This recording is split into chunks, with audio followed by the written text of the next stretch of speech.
But, life is short. We've only got one life. That's it. So really, if you're not doing something, it's not a practice run. You've got one go at it. So just take the leap, and fear won't kill you. It's just something in your head. But to go through it scares me to think how close I was to, if it had not been for that walk, I might have gone through a whole lifetime never really knowing who I was or finding my potential, finding my passion, Hello, beautiful people. On today's podcast, we have the explorative Laura Waters. Laura is a freelance travel writer, speaker, presenter, and author of the book Bewildered, which beautifully covers her transformational 3,000-kilometre walk along the entire length of New Zealand. What I personally love about this conversation is Laura's expression of how close she was to never truly knowing who she really is. Living a life of corporate, overwhelmed with dissatisfaction and anxiety, Laura chose the adventure of a lifetime, walking the entire length of New Zealand in a journey of reconnection with self, of joy and of fulfillment. We discuss the power of nature and how it heals, how listening to your gut provides the answers that you are seeking, and the importance of exploring the idea that if you are right now unfulfilled in your life, that something else is possible. Please enjoy this conversation with the wonderful Laura Waters. Welcome, Laura. Thank you. Thanks for having me. So, Laura, where I want to start is with your beautiful book, Bewildered. Somewhere along the way, I lost myself. Actually, I don't ever remember being myself.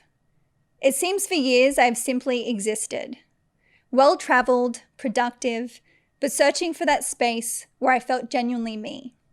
I hung out in bars, saw bands, went shopping, attended festivals, did everything everyone else did. But there remained an unfilled hole deep in my being, waiting to be satisfied. So Laura, I would love for you to share with us more about this time in your life when you came to realize not only did you feel like you had lost yourself, but also the realization that you didn't even remember truly being yourself. I got a bit emotional actually hearing you read that out and just remind me how I used to feel.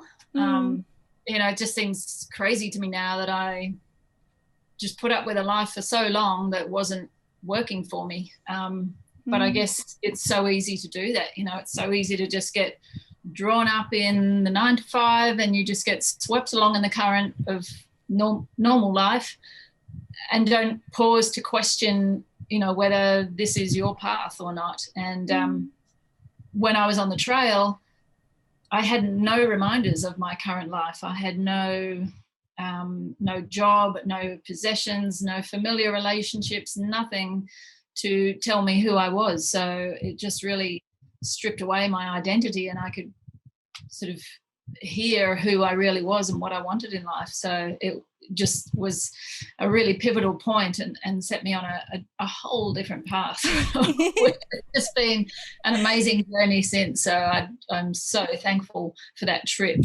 that gave me that opportunity. And going back to that time in your life, because, something, and I even shared this with you before we press record, there were a lot of moments in this book, Laura, that really touched me and actually brought up some emotion for me because I myself had worked in corporate in my 20s and I was very unhappy. And, you share stories of going into the bathroom and crying. And it's I did that. I've been there. And, I know a lot of us, I know there's listeners on this podcast that have been there too. And it's a really almost harrowing experience to be living your life so unfulfilled, yet so lost. And I think that's one of the hardest places to be is that there's something more, but you're not quite sure of what it is. And therefore you don't really have any sense of direction. Yeah. Can you sort of share with us more about that time in your life? What did your day-to-day sort of look like? Was there any defining moment where you just truly realized you got out of that sort of almost subconscious way of living where it's just like you wake up and do your thing and go to sleep and wake up again, where you like really truly started to question, hang on, maybe there is something else for me? I guess before I did the trip, I really had no concept that there was something more to life. I just knew there was something terribly wrong with what I was doing. And to compound it, I'd just come out of a pretty toxic relationship, and was suffering anxiety and a sort of depression from that. And I was just in such a hole that I couldn't pull myself out of. And, you know, I tried all sorts of things and nothing worked. And I just thought there was something terribly wrong with me. But I remember being in the office one day, and I was planning this hike in New Zealand, and I'd sent an email to Chris Bray, who's like an Australian Geographic adventurer, and just asked him for some tips. And, you know, I was in the office feeling miserable as usual. And then he called me, and all of a sudden I just like my energy lifted and I was pumped and enthused, and I hung up from him from that conversation and just thought, wow, there's really nothing wrong with me. I'm just in the wrong place, because when I'm, you know, in that world, right, talking to him about adventure and a different life, you know, I'm totally a different person. So that was a really interesting little observation, to know that, you know, there was a part of me that was alive but just not coming to the forefront, and given the right opportunity, I could be that person who is you know, inspired and living passionately and doing what she loves. And, you know, and when you do what you love, you just bring a lot more to the world. It's more fun for you and more fun for everyone else around you. Yeah. And what was the catalyst to you deciding to do a 3,000 kilometer walk? Because obviously it's a really big jump, and it's an interesting decision to make in terms of sort of that self-exploration element. It's really going all in on something. I think it took you about 5 months, which is a long time, going into the unknown particularly. What sort of influenced you in making that decision? Well, I think for years, you know, because I knew that life was not particularly satisfying for me, and I was chasing something, but I didn't know what. And I always had this feeling that I was capable of more than I was doing. And I guess, you know, it wasn't a conscious search, but I was just reading in a hiking magazine one night about this new trail that had just opened, Te Araroa, and I read it and I just immediately thought, that's it. That's the adventure for me. You know, it had the right amount of challenge, but not so crazy that I'd kill myself, hopefully. And I just got this bee in my bonnet from then on, and I just thought, I've got to do it.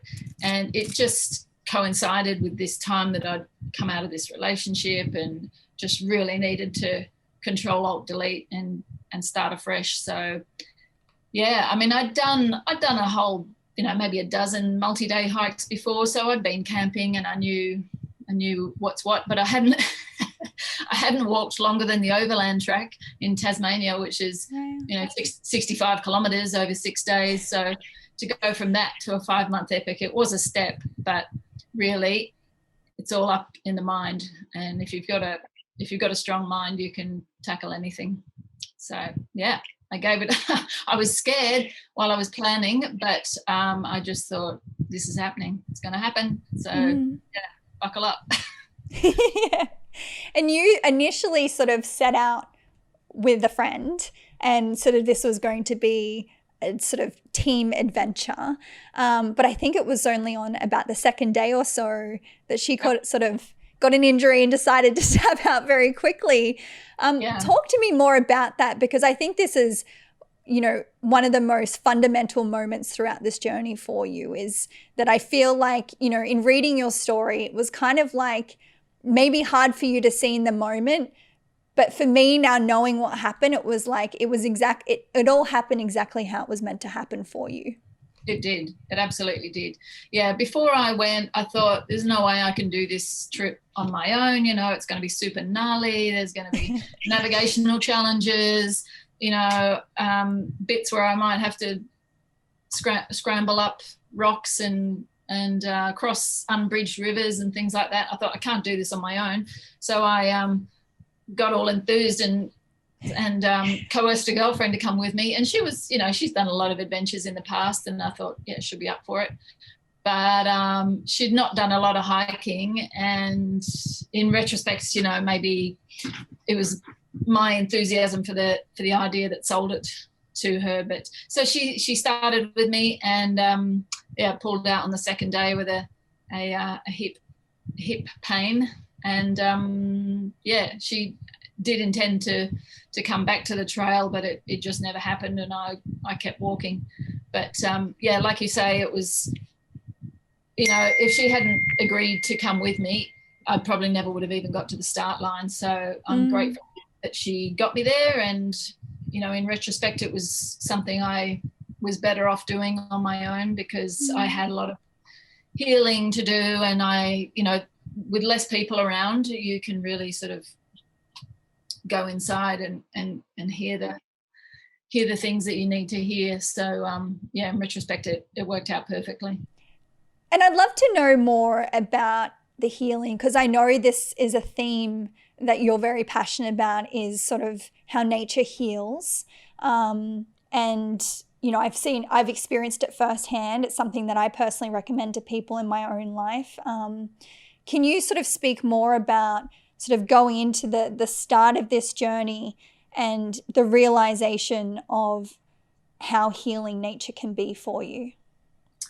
Yeah. Before I went into it, I was in not a great place at all, just not coping with life, in tears all the time for no reason. And I just couldn't, and just terrible pain in my throat and my chest, my whole body was just wired. And I hoped that the trip would change everything, but I didn't really know how. But, it really only took about 3 weeks on the trail, and I suddenly realized, oh, I feel all right now. After like 18 months of hell, I was like, that was easy. And it's just, I think, when you're working out hard, when you're slogging up hills for 8 hours a day, you have to breathe properly. You can't sort of hold your breath, which is something that's easy to do when you're feeling anxious in the city. So I couldn't do that. And my mind, I was very present in the moment. The only thing I had to do was walk and find my way and find food, and that was it. So life was very simple, and it just stripped away all of the noise. I didn't have any media or news sort of, revving you up and adding more fear and drama to your life. So everything just got very still, and I felt, as the months went on, I just felt really super connected to my environment. Who I was as a human being became less important, and I just felt like another animal out there in the wilderness, and it was so much more enjoyable, just simplifying life and taking out all of the human drama that we're just so accustomed to.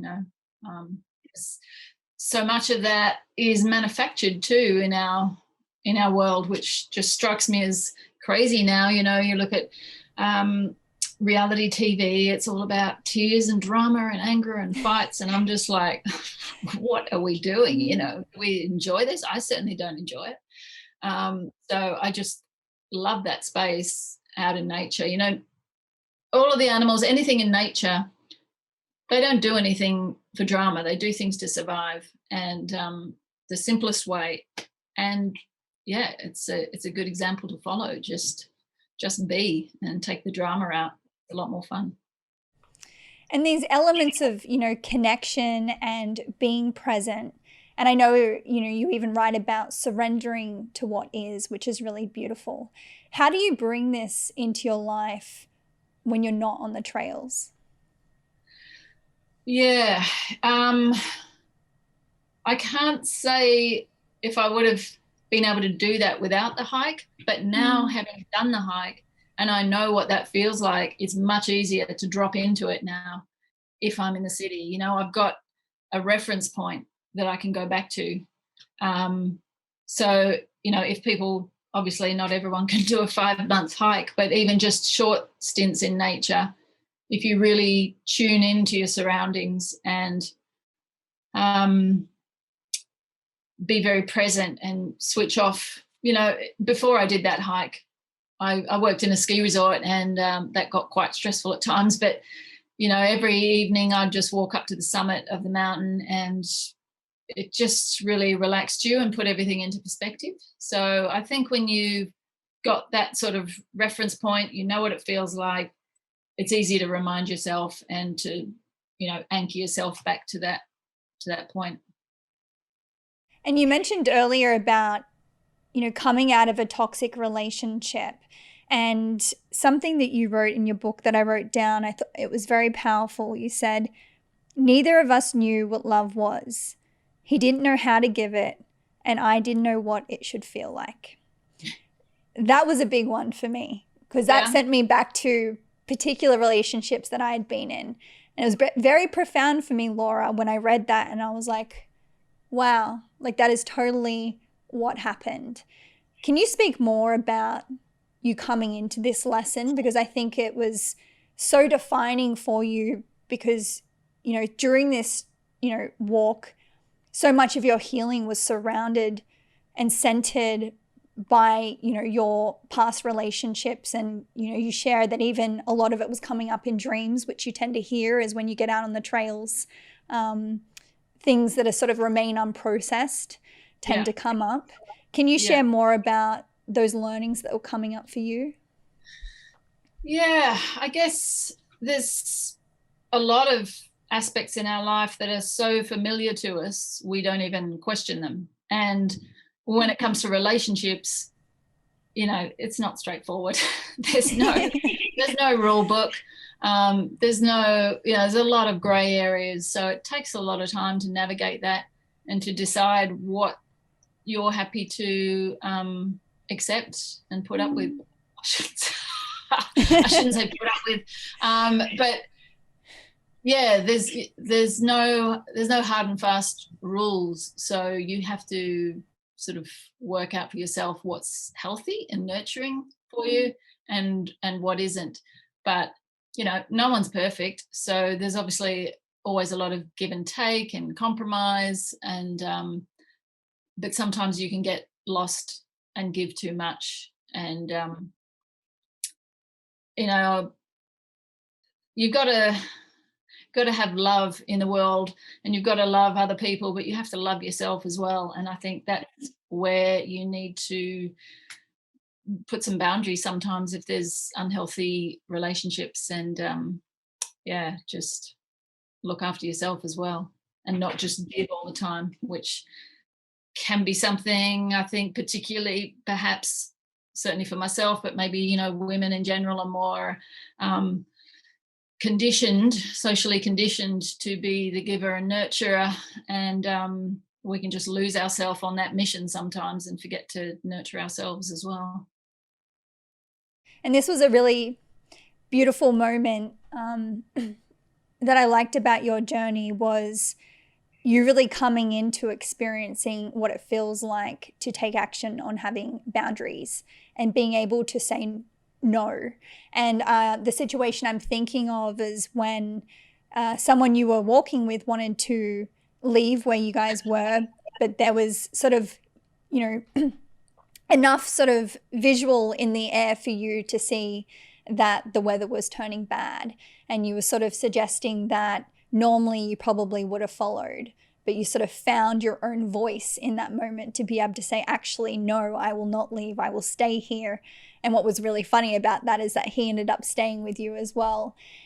How does, you know, have you held on to that coming back into the real world? Like, have you continued to practice being able to set those boundaries for yourself? Yeah, definitely. And that really, that moment was about listening to my gut and trusting it. And it's so easy to just hand over the decision making to other people around you. But that point for me was about going to listening to my own intuition and going, nah, I think it's going to snow. I don't think this is a good time to be leaving the hut. And that it did end up snowing, and we both just went back to bed for. Sorry, that makes it sound like we were. We went to bed. We went back into the hut and went to our own bunks. And yes, so but that moment was about, once again, perhaps this is more a female thing, but we often hand over decision making to the man in the house or the man in the scene. But this was about, and especially, maybe my age group in particular, it's not something that I was ever encouraged to do. But now I really listen to my gut. What do I think? Because there's so many times I've done what other people think, and it's turned out to be a disaster. So, it's just about tuning in to what you really think and then just going along with it. And that's okay.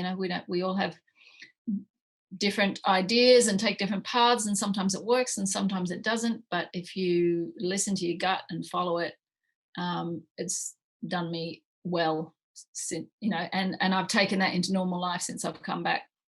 I used to make, if you come to a crossroads in life, it's easy to get very distracted by, but it's good for this, that, and the other reason, and it's bad for this, that, and the other reason. Now I'm just at the point where I'm like, does this feel good? Am I excited about it? What does my gut think? Because your gut is, you're picking up so many signals in the world. It's not, life is not an intellectual decision. There's all sorts of little signs that your senses will be picking up that you may not be conscious of, but that all comes together to your gut feeling. And so I trust that a lot more now than I did before that hike, and it works for me. I'd love to explore more about listening to your gut, because I think this is very important. And in your book, you sort of described it as sometimes initially it can be quite difficult because some of the messages could be sort of tied in with, past programming. And that actually what you found is that sort of coming back into your own and getting reconnected with your authentic self, that you've been able to trust the messages or the signals or the feelings from your gut a lot more. For people that feel quite disconnected from that gut feeling, which I think a lot of us can, because it's certainly something we don't grow up and be taught that it's important, how do you sort of recommend reconnecting with that part of us that is so powerful? Yeah, look, it's a big process. And that sort of automatic conditioning, from childhood or whatever, it's part of your hard drive. I think it's up until about the age of 10 or 12 or something. Everything that you take on board to that point is fact, and it becomes your hard programming, your hard wiring. And it's very hard to see that sometimes. It takes a lot of self-reflection and navel gazing to pick that apart. I found it, I'll just tell you a funny story. When I was, I went to Lakes Entrance, it's this holiday place near me, or 3 hours down the road. I went there with a partner 10 years ago, and as an adult anyway, and we were walking along this walking path along a river inlet that flowed out to sea. And a boat came past, and this is going to sound weird, I just suddenly said, quick, run. And I started running, and I was running along this path going, what the hell am I doing? And then I got this memory back from childhood. I used to go there on family holidays year after year, and for some reason my parents thought it would be fun every time a boat comes in, try and race it to the heads. And I did not know that memory was in there, and I did not know why the hell I was running because there was a boat. Wow. But I did it because it's just part of your programming. Now, if it hadn't been something so ridiculous, I would never have questioned it. If it had been a belief about, I'm no good or I can't do this, you would just accept it. But it was only because it was something that was programmed in me that was so ridiculous that I went, wait a minute, what is going on here? So that was a really powerful example of how programming can work. Yeah, so. I love it. I can't remember what your original question was now, but that's about what was it, unprogramming? How do you know? Listening to the gut, how to know, sort of reconnect with that authentic part of yourself. So you have to do an awful lot of self-reflection to pull apart what's real, what's you, and what's just story that's been, put into your hardwiring. So until you become aware of that, it is a little bit hard sometimes to trust your gut, because you could be in a situation thinking, this feels right though, even though it's not making me happy, it feels right. And it's only feeling right because it feels familiar to what you're used to, not necessarily because it is right. So it takes a lot of self-reflection and really looking at yourself from the outside and looking at yourself from different angles to sort of get that awareness and really connect with who you are deep down. And like I said, when you go on a 5-month hike and there's nothing else around you, all the layers just come off and you are left with just you, and it's very easy then to hear your voice, your real voice. And you mentioned sort of programming in relation to I'm not enough, and I think we can all say that we have definitely experienced that. How do you recommend, because I know this was like a big thing that you focused on, was sort of, I guess, step one, becoming really aware of the self-doubt that you had in your life.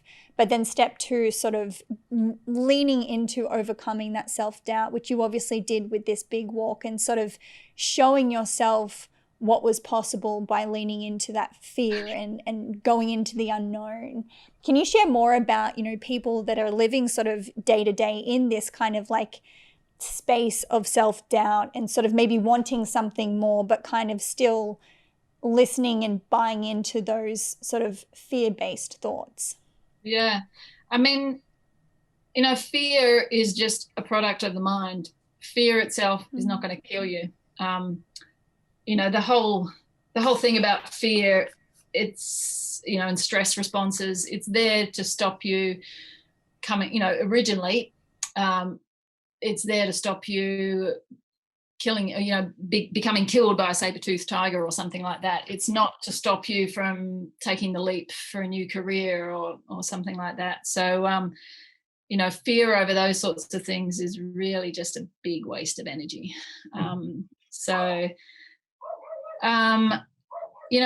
For years, I worked in corporate. I was an executive assistant for 10 years. I hope you can't hear that dog barking. It's okay. I don't mind the dog barks. So, I'd been doing this job, and since I was a kid, I wanted to write a book. And for about 20 years, I wanted to be a travel writer, but just the fear and, where do you start? How do you do it? All of that weighed down on me, and it just went in the too hard basket. But when I did this hike, I thought there's no way I can do this walk on my own. I've got all of these challenges ahead of me. And as I overcame each challenge, I just thought, well, what else can I do? Beautiful. I overcame this. What else? What other possibilities are out there? And so, I came back from that and I wrote a book and I became a travel writer.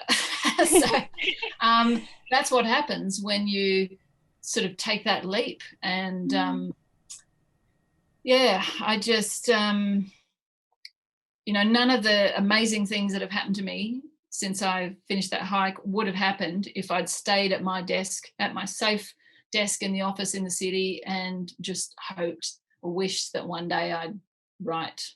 You have to take steps that lead towards it. And it's not always going to be plain sailing, but, you can just tweak your course if things don't work out. But, life is short. We've only got one life. That's it. So really, if you're not doing something, it's not a practice run. You've got one go at it. So just take the leap, and fear won't kill you. It's just something in your head.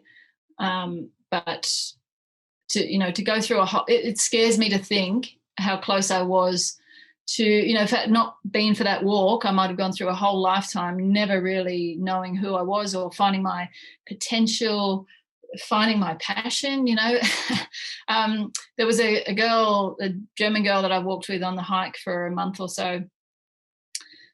We obviously spent a lot of time together on the hike, and then about 4 years after the walk, I caught up with her again in New Zealand, and she messaged me afterwards and said, I almost didn't recognize you. She said, you look more like you, if that makes sense. And I was like, that makes complete sense, because for the first time I feel like me as well.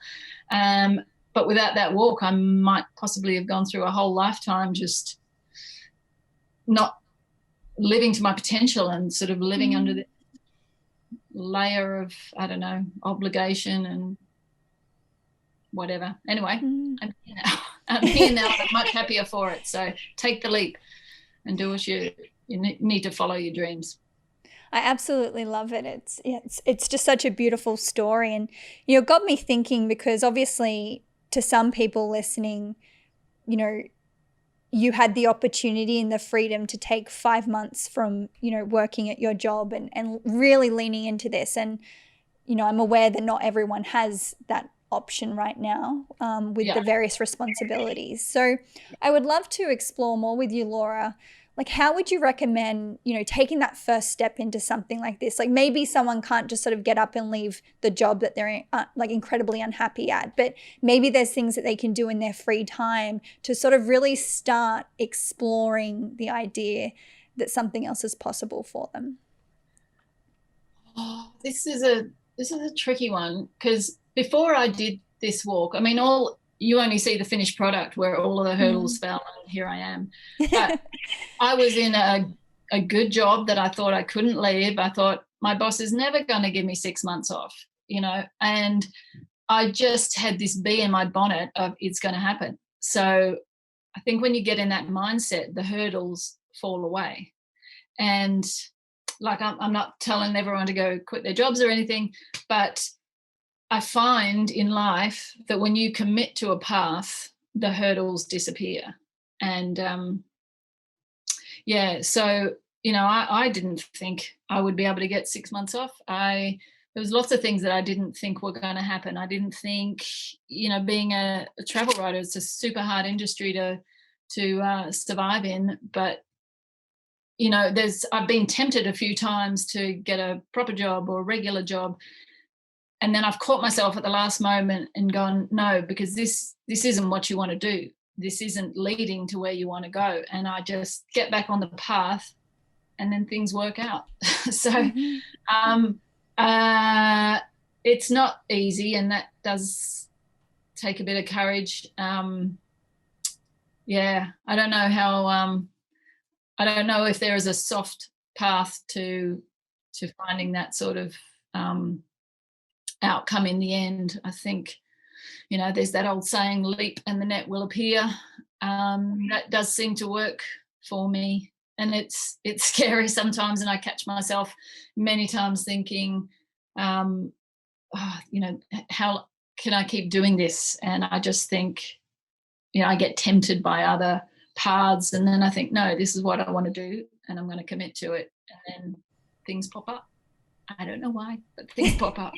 So the synchronicities of life once you're aligned. Yeah, I don't want to sound like all woo woo, but that does tend to work sometimes. So And something that I found really interesting that you made the point of is that if you don't spend a lot of money, you don't need to make a lot of money. And I loved this because it really throws the responsibility back on yourself to an extent of like, okay, maybe, you are sort of saying that there's barriers and challenges around finances and things like that. But if you were to really honestly, truly reflect on what you're spending your money on, are there places that you don't need to be spending that money on? And I think you do that so well, Laura, and really leaning into that, life of passion of what you're doing is that, you've been able to, I guess, separate what is truly important to you and really, continue on the path of that.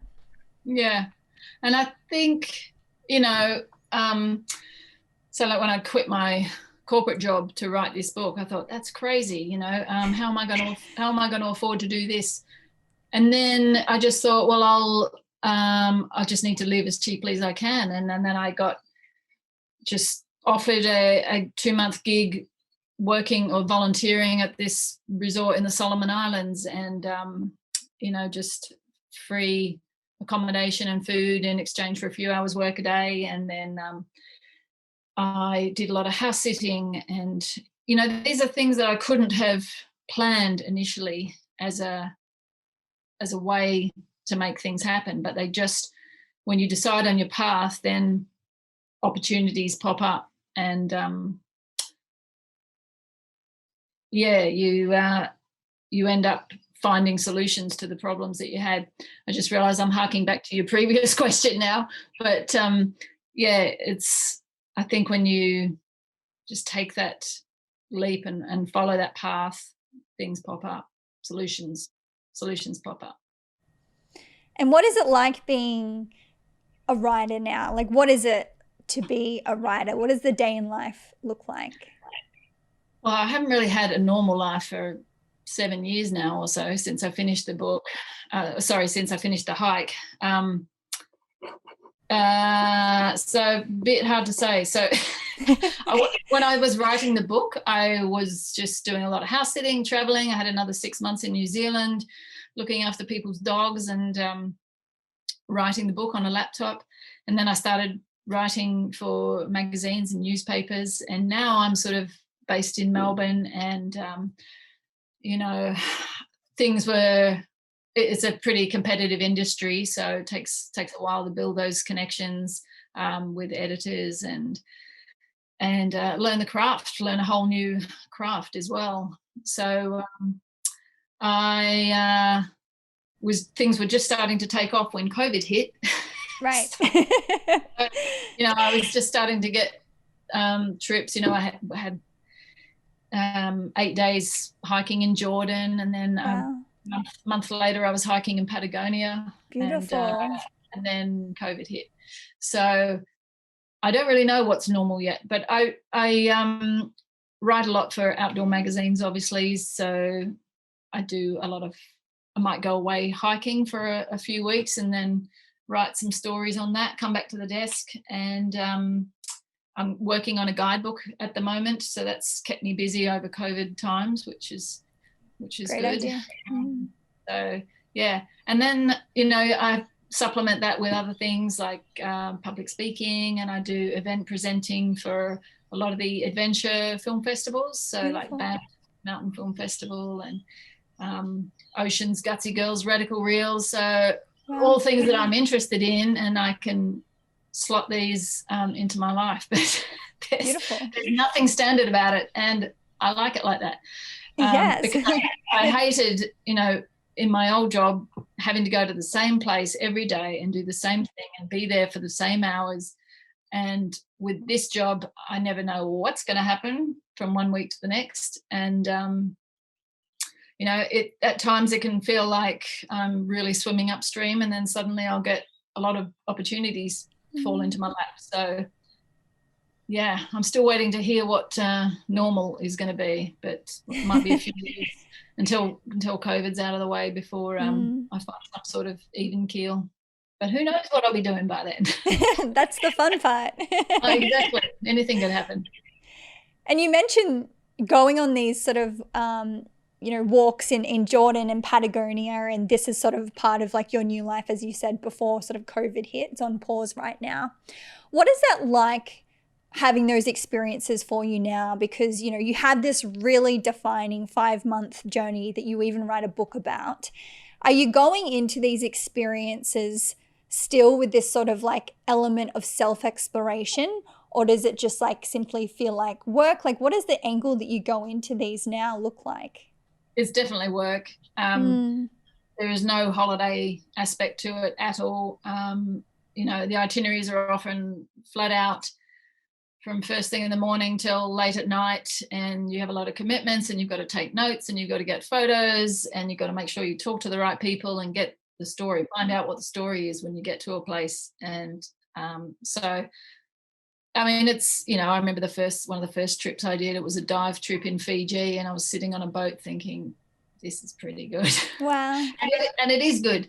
But, we had to like bang out 3 dives before 1 o'clock, and then you get back off the dive boat and it's okay, all right, you got 20 minutes to have a shower, have lunch, and then we're leaving off to the next hotel. And we stayed at a different hotel every night. So it's, it's pretty tiring. It's in no way a holiday, but it's still fun.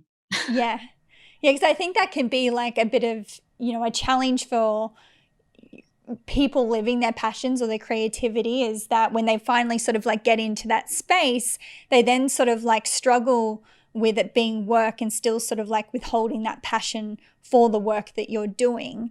How do you sort of like withhold it yourself? How do you keep that passion alive even though it is work?